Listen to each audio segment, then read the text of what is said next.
नमस्कार साथियों, स्वागत है आपका ईपीएस 95 मिनिमम पेंशन बढ़ोतरी के एक और वीडियो में। साथियों, जैसा कि हम सभी को पता है, 22 जुलाई को श्रम राज्य मंत्री शोभा जी ने संसद भवन में अपना उत्तर दिया था। ईपीएस 95 के बारे में जो क्वेश्चन पूछे थे, राजा जो सांसद है, उन्होंने 4 क्वेश्चन पूछे थे ईपीएस 95 के मुद्दे को लेकर के, मिनिमम पेंशन बढ़ोतरी कब की जाएगी। उसके प्रति उत्तर में श्रम गृह राज्य मंत्री ने अपना जवाब दिया था और बताया था कि जो हमने हाई पावर कमेटी गठन की थी, उनकी तरफ से जो रिप्लाई आया उसके अनुसार जो डीए है वो देना फिजिबल नहीं है और फिलहाल मिनिमम पेंशन बढ़ोतरी नहीं की जा सकती है।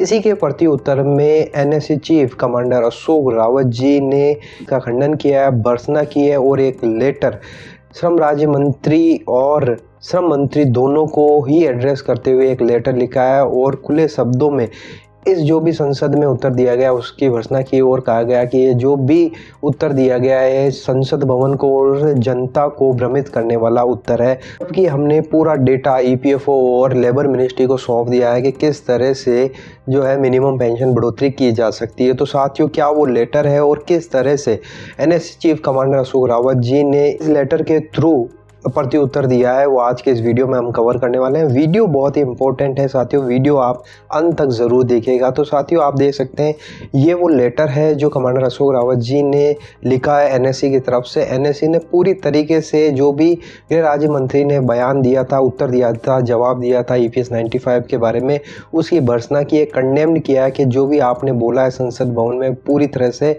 भ्रामक है और झूठा जवाब आपने दिया है। ये पूरा इंग्लिश में है लेटर, और लेकिन मैं आपको इसका सार बता देता हूं कि कमांडर अशोक रावत जी ने इस पूरे लेटर के थ्रू क्या कन्वे किया है। साथियों, सबसे पहले जो बात उन्होंने की है कि मिनिमम पेंशन 1000 रुपये चल रही है 2014 से। ये श्रम गृह राज्य मंत्री शोभा जी ने जवाब दिया था कि सभी को 2014 से 1000 रुपये मिनिमम मिल रही है। लेकिन साथियों, हम सभी को पता है ये ईपीएफओ की ही रिपोर्ट है जिसके अनुसार 77 लाख पेंशनर्स ईपीएस 95 पेंशन आज पूरे देश में है। उनमें से 36,48,000 को 1000 रुपये भी पेंशन नहीं मिल रही है। खुद ईपीएफओ के आंकड़े हैं और यहाँ पर वे जवाब दे रहे हैं संसद भवन में कि सबको मिनिमम 1000 रुपये तो मिल रही है। तो यहाँ पर भी विरोधाभास निकल कर आ गया है कि आपके खुद के रिकॉर्ड कुछ और बोल रहे हैं और आप संसद भवन में कुछ और ही जवाब दे रहे हैं। तो सबसे पहली बात तो ये निकल कर आई कि यहाँ पर झूठी बात बताई गई है कि सभी को मिनिमम 1000 रुपये तो मिल ही रहे हैं। इसके अलावा जो उन्होंने उत्तर दिया था कि 7500 और जो डीए की मांग है वो पूरी नहीं की जा सकती, ये फेजिबल नहीं है। तो उसके अगेंस्ट में भी कमांडर अशोक रावत जी ने बताया है कि ईपीएस फंड करीबन 9 लाख करोड़ रुपए का है और उसका ब्याज ही करीबन 60,000 करोड़ रुपए आता है, जिसमें से पेंशन का जो अमाउंट है, जो पेंशन पेबल होती है, वो मात्र 45,000 करोड़ रुपए है। तो जो इंटरेस्ट है उसमें से भी काफ़ी पैसा बच जाता है और ईपीएफओ का जो फंड है, ईपीएस का जो फंड है वो लगातार बढ़ रहा है। इसके बावजूद भी यहाँ पर ये हवाला दे रहे हैं कि फंड डिफिसिट में है, इस वजह से मिनिमम पेंशन बढ़ोतरी नहीं की जा सकती। लेकिन एक तरफ जब ईपीएफओ अपना पैसा बड़े उद्योगपतियों के शेयर में लगाता है, उनके मार्केट में लगाता है, तब तो इनका फंड इंक्रीज होता है। वहाँ पर वैल्यूएशन ये अच्छी खासी दिखाकर बताते हैं कि फंड इतना बढ़ गया है। लेकिन जब बात आती है पैसे देने की, पेंशनर्स को पैसे देने की, तब ये बताते हैं कि फंड डिफिसिट में चल रहा है। तो ये विरोधाभास से बातें हैं। इसके एवज में एनएससी ने सारे डेटा ईपीएफओ और लेबर मिनिस्ट्री को सौंप दिए थे। इसके बावजूद भी अब संसद भवन में भ्रम की स्थिति पैदा की जा रही है, संसद भवन को गुमराह किया जा रहा है। आगे इस लेटर में इन्होंने कहा है कि जो ईपीएस 95 की स्कीम है वो सोशल वेलफेयर स्कीम है, लेकिन कहीं से भी नहीं लगता है कि स्कीम के तहत पेंशनर और ओल्ड पेंशनर्स का कोई भी भला हो रहा है कि वह दर दर की ठोकरें खाने के मजबूर हो रहे हैं। आज 300-400 रुपये लोगों को पेंशन मिल रही है, उसमें एक महीने का दूध भी नहीं आ सकता, सब्जी भी नहीं आ सकती। तो कैसे एक बुजुर्ग दंपत्ति अपना घर चला सकते हैं। तो ये जो सोशल सिक्योरिटी नाम पर जो ईपीएस 95 की स्कीम चल रही है, एक तरह से छला हुआ है और सरकार का और लेबर मिनिस्ट्री का जो एटीट्यूड है बिल्कुल ही अलग है।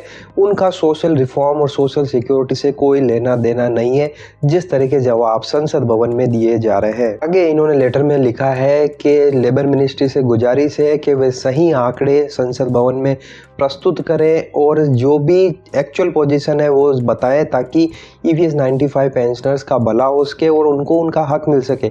इसके लिए NSE ने तैयारी भी कर रखी है साथियों। जैसा कि हम सभी को पता है 31 जुलाई को दिल्ली के जंतर मंतर में एक ध्यान आकर्षण आंदोलन भी होने वाला है, जिसमें लाखों की संख्या में पेंशनर्स को एकत्रित करने के लिए कहा जा रहा है।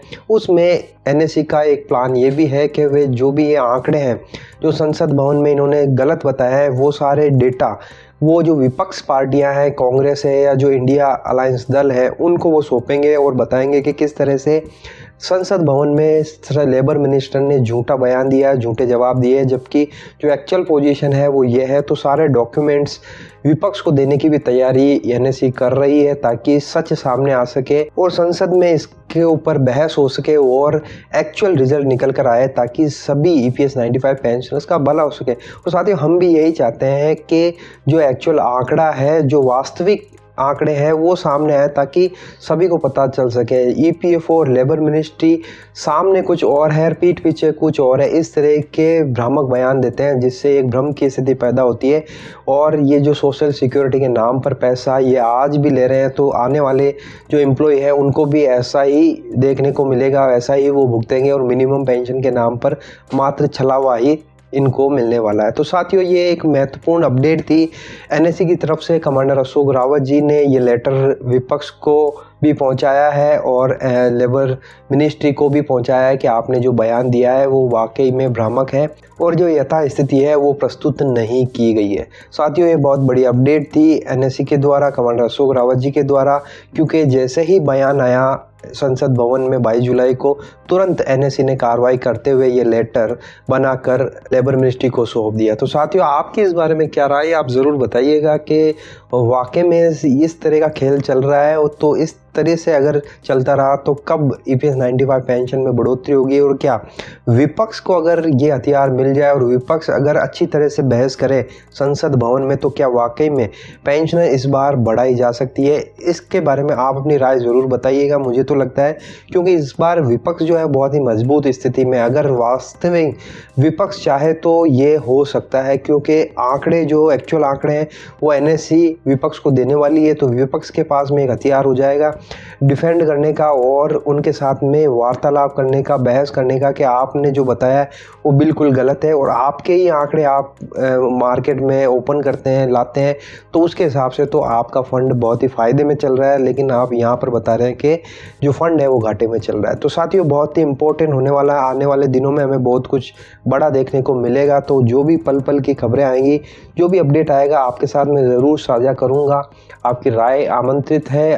वीडियो अगर आपको अच्छा लगा तो लाइक कर दीजिएगा। इसी तरह की अपडेट पाने के लिए आप चैनल को सब्सक्राइब ज़रूर कर लीजिए। फिर मिलते हैं, तब तक के लिए अपना ख्याल रखिए। जय हिंद, जय भारत।